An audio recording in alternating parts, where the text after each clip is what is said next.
comment on reste en couple après ça, tu vois, genre parce qu'il y a plein de couples qui survivent à ça. Enfin, il y a des couples il y a des tromperies. Ah, mais comment tu vois la fin de ce truc d'ailleurs? J'ai même pas forcément envie de l'interpréter, mais en tout cas, ils auraient pu, eux, aussi montrer une vision de. Ils sont plus ensemble, mais ils s'aiment comme deux êtres qui ont partagé 20 ans de leur vie, qui ont des enfants, qui ont des nanana, parce que c'est aussi de l'amour en vrai, ça, et c'est hyper puissant. Même si tu peux avoir dans ta vie, mec comme meuf, des moments où t'as re-envie de cette passion, de ce truc, de le secret, c'est normal que le mec il ait pu être attiré par ça, et qu'il y a des couples qui surmontent ça, et c'est pas insurmontable et tout, ils auraient pu, tu vois, grave aller aussi là-dessus, et ça aurait été hyper intéressant, enfin, ça aurait été trop.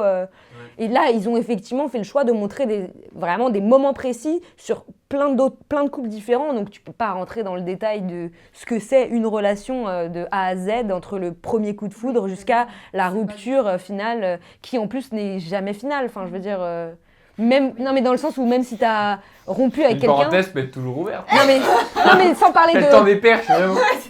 Sans parler de te remettre en couple, mais je veux dire, à partir du moment où tu romps avec quelqu'un, tu ne sais s'il n'y a pas l'une des deux personnes qui décède, enfin a priori, tu sais pas comment va évoluer la relation, qu'elle évolue en mal ou en bien, que vous deveniez amis après ou pas, que vous remettiez en couple des années après. Enfin, tu ne sais pas quoi. Même si pourtant tu as l'impression que c'est une rupture et que c'est une fin, c'est pas une fin en soi. Enfin,